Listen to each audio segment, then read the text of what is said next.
What's up? It's your boy Yo, live on Arbor with the real Avi King. Avi King. Avi King. Avi King. Avi King. Avi King. Avi King. Avi King. Avi King. Avi King. Yes, your boy Big Beanie, man. CEO of Toriano Entertainment, T Nation in the motherfucking building, man. Shout out to my motherfucking boy, the Avi King, man. One of the dopest motherfucking videographers and photographers in the motherfucking game. Dope Academy, man. Yeah. What up, no? This town saturated with haters, little bro. I know you just touched down and shit, man, but watch yourself, man. These niggas information junkies and shit. But they work for the commercial appeal or something, man. Stop the motherfucking press. What's going on, ladies and gentlemen? We're sitting here with Big Beanie of Toriano Entertainment, CEO. Yeah. What it do, baby? You got it, man. It's your boy Avi King on the interview once again, man. You know how we rock it. Just got a couple of questions here for you. You know what I'm saying? Shoot 'em, baby, shoot 'em. All right. So tell me about yourself, Big Beanie. Man, Big Beanie, man. I mean, it's two sides to Big Beanie, man. We got the Toriano side, which is more of the business side of myself, and then we got Big Beanie. We got Big Beanie, the artist, man, the up and coming artist. You know, started out in this music, man, just years and years, many moons ago. You know, paused for a while, took a hiatus on it because I did a prison stint. You know what I'm saying? Came back out and trying to pick up the pieces where I left off. You know. So where are you originally from? I'm originally from Memphis. Yeah, Memphis, Tennessee. This is my home. Okay. What part? South Memphis, Tennessee, baby. BTW. You know what I'm saying? What it do? Alright. So what made you want to get into music, and secondly, what made you want to start a label? Well, as I said, I got into music years ago, man, in the 90s, man. When I was in college in Jackson, Tennessee, I went to Lane College. I was known for throwing a lot of parties, had a huge following. And honestly, Master P was one of my biggest inspirations back then when he did the No Limit situation. I liked the way he capitalized in the game and in the business. So seeing that he converted from what he used to do, whatever that was, and tried to make a legitimate life for himself, I then tried to do the same thing. I wanted to just convert over from things that I used to do and bring it to the music industry. But it didn't work out that way for me. As I said, I did a prison stint, man, came back out, and I'm just trying to keep it, you know, straight now. I'm just trying to keep it corporate now, you know. So what part do you play in your record label? Well, I actually, you know, I'm a manager, you know what I'm saying, but I do have other managers. I manage my managers, you know, to try to keep them, you know what I'm saying, focused on the business at hand. You know, I'm basically more of the yay or naysayer. You know, Trey Easy, one of my artists, he's actually the president of the label. He makes a lot of the huge decisions, but if it's a decision that's too big, you know, he comes and he asks me, and we get together and we brainstorm on it, and you know, that's when we make the decision from there. So I mean, I'm basically just the mind of the label. You know what I'm saying? The yay or the naysayer of the label. Okay, so as far as somebody want to start a label, what advice could you give them on the do's and don'ts of first getting into music? Well, getting into music, you're gonna have everybody that comes to you when you start a label. Everybody gonna have their system on what should be done and what shouldn't be done.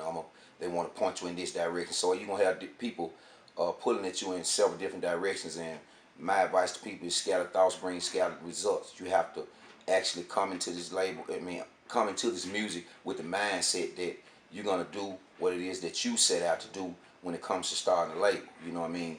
You have to be persistent. You have to be prepared to actually get doors closed in your face. You know, it's going to be some days that you just get tired and exhausted with, you know what I mean, the no's and the this and the that, and you're going to have to know how to be critical in this. You know what I'm saying? You cannot make lead your artists to believe that every song that they make is a hit, you know, and things like that. You just have to be strong-minded in this situation, you know. So my advice to them is to continue to push forward. You know, never give up. You have to have a never say die attitude when it comes to being a person that sits in my chair. You know what I'm saying? So, you know, and don't ever feel that you are too small, you know, because, you know, I'm an independent label. We are a self-contained unit. Everything we do is independent. And like I said, I'd rather target my reason and pull in independence to build a dollar than to actually say, oh, I'm not big enough to do this, or I'm not big enough to do that. So, you know, never feel like you're too small. I mean, just keep grinding and it'll happen for you. Everybody has to start somewhere. Because always remember, man, that Kentucky Fried Chicken is not just in Kentucky now. It's everywhere. You can get Kentucky Fried Chicken in Tennessee. You can get Kentucky Fried Chicken all the way out in California. You see what I'm saying? So never feel too small. Just do what you do. Stay persistent. Grind, grind, grind. Punch, punch, punch. You got to feed these people. You know what I'm saying? You got to program these people, and they will become programmed if you make good enough music. Like, what do labels not like for the artist to do? Well, it's kind of difficult for me to speak on other labels, but you know, when coming to Toriano Entertainment, that decision was solely be based off Trey and the rest of my camp. You know, that's the decision, because you want to bring people in your label. You want everybody to feel comfortable. You know, you don't want any, you know what I'm saying, any hating or any dislikes or, you know, things like this. So I generally, you know, let people come and record with us first. You know, if I feel like their music is good enough, I don't make that decision right then. You know, I let them vibe with the artists. I see how they connect with what we have, and we look at the character and the personality and stuff like that. It's not all about the music, because you can let a cancer inside of your group or your team, and they can destroy it all. So we kind of like to vibe with people first. If we feel like, Right. you know what I'm saying, we're about to sign somebody. So that's basically how we go about making those decisions. Right, right. So, how many artists do you have in your account? Off the top of my head, I have myself. I have Trey Easy. I have Hill Boy. I have Young Boss, and I have Big One. Yeah. Okay. But I have producers. You know, I have in-house production. So, you know, I got Cole on the track. I have DT, the Takeover. I have Chris T. You know, I have Kodak, that's in-house production. You know, so you know it goes on from there. So we good. You know, we pretty good. Okay. So what should people expect from your upcoming projects? Well, we actually are marketing Trey on a regional scale right now versus just a city campaign and stuff like we do with the mixtapes. You know, so we trying to market Trey in the whole region. So we trying to do him bigger than Memphis now, because I think he's outgrown the situation. You want to try to target home first. I mean, because Memphis is a highly critical city, and if you can't get Memphis behind you, it's almost impossible to get anybody behind you. So after we kind of got him a nice following in Memphis, now we putting him in other markets. So now we just gonna target our city with mixtapes and stuff like that from my other artists and myself. And you know, we also have other situations going on as far as our energy drinks, our own wine. You know, we do several things on the label, because we also have TE Nation. And TE Nation, everybody that's a part of Toriano Entertainment, that's the label. TE Nation is just a bigger outlook. It's a bigger overview. You know, we have people like Schoolboy that's not signed to Toriano Entertainment, but he is a part of TE Nation. He's a part of the camp. You know, my brother Esau Brown, he has a clothing line like 7. It's his clothing line, but it's also a part of TE Nation. It's endorsed. You see what I'm saying? He endorsed us and stuff like that. We got other labels and stuff that's coming on. We trying to, it's almost on something like a Rich Gang thing, but we trying to create our own, because they on a way bigger scale. You know what I'm saying? But you sometimes have to follow the blueprint of people that's already made it to a certain level. So we trying to do the same thing. You know, it's gonna take a collective effort, because if we have several different labels and stuff that's launching in Memphis, and why fight against each other when you can just, you know what I'm saying, come together and do this thing with a collective effort. You know, and that's just the way I feel like it should be done, because it's the only way you're gonna be able to battle the not that it's a battle, you know what I'm saying, but it's a battle, you know what I'm saying, it's a competition in this music business. So we come together. So you can expect us to, you know, bond with a whole lot of other people. Yet I just, you know, launched a dinner wine for Trey Easy. His real name is Travius, you know, so we have the dinner wine situation going on. You know, if you can get a closer look over here, you know, we had a book situation, we have the energy drink, energy shot situation and stuff like that, you know. So it's a wide variety of things going on. Trey has his own personal can. I have my own personal can. Then you would see the Hill Boy can coming up. You would see the cans from the producers. You would see the Big One can coming up. So I'm trying to actually keep my artists from having to be endorsed by other people. You know what I'm saying? I'm gonna endorse my own artists and stuff like that. So I just try to continue to be a self-contained unit. So people can look for me to come up and think outside the box. You know, that's what I would continue to do as the CEO of my company. I would continue to think outside the box. What artists have you not worked with right now that you would like to work with in the future? Well, I mean, I haven't had the chance to actually work with Gotti. That's my homeboy. I'm gonna work with him. You know, we have a relationship and stuff like that. And you know, it's just I have a certain level of respect for him now. You know, I've always respected him, but just seeing him come from an independent grind and make it, you know, I see a lot of people try to say different things about him. You know what I'm saying, or whatever. You can't hate on him, man. At the end of the day, man, when I first came from prison, I told God, I said, man, you know what, you made it. And this was way before he was even as financially stable as he is now. He was still on the grind and still fighting. He was already successful to me. So, you know, that's my homie. And before I go anywhere outside of the box and work with somebody that's on a major scale to me now, I'm gonna work with my homie first, man. No doubt about it, man. I got to big my hometown up, man. No doubt about it. So that's probably the next person that I will do a song with, you know. As a CEO, what was the hardest lesson that you've learned from dealing with music labels and dealing with artists in general? Misplacement of your capital. You know, in this industry, man, you can place money in the wrong places, man. And that's something that I want, like other people that's gonna start a label up, man. You can put some money in some bad spots, man, and not know. You know, for me, you know what I'm saying, you gotta go through something to become something. And I'm glad I went through what I went through in the beginning of this shit, you know what I'm saying, as opposed to now. Because Trey has went on an incline in 2013. His career is just skyrocketed. You know what I'm saying? We went from having 10 videos without 5,000 views total to doing his credit score and having 100,000 plus legitimate views. These are not paid for views. You know, so when you talk about a person that's went on an incline with the way that we placed the capital this year, if I'd have did this 4 years ago, he would have been gone.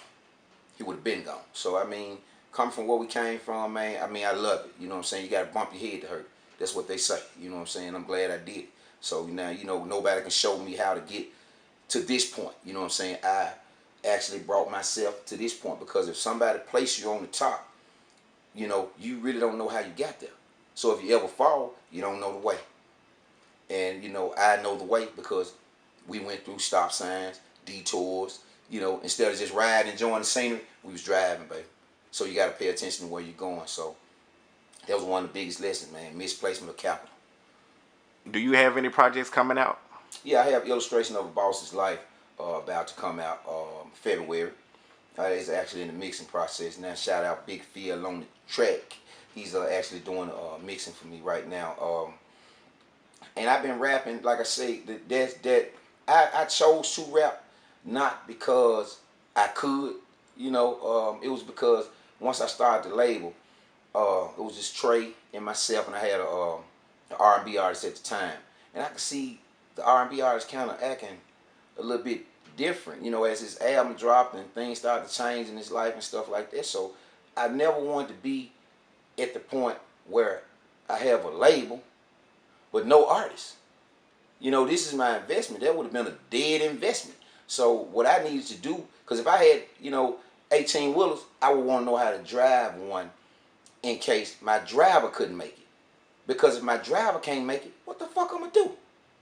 So I wanted to be in the point where if everybody went south on me, I would still be able to maintain this shit myself, because I had invested in studio equipment and stuff. It's too late to turn back now. I ain't getting ready to be trying to sell this shit and get less than what I paid. You know, so that's what made me, you know, venture off into, you know what I'm saying, trying to get lyrical. I've always been able to write. You know, I've written books. You know, Five Kings, Two Jokers is a book that I wrote, and, you know, Champagne Wishes and stuff like that hadn't been released, you know, because once we blow, well, Five Kings, Two Jokers was released, we pulled it back off the shelf. But, you know, we would actually release these once the company, you know what I'm saying, starts to, you know, grow. But that's what made me choose to actually get behind the mic. You know, we were working on the soundtrack to the Five Kings, Two Jokers. That's the soundtrack to my book.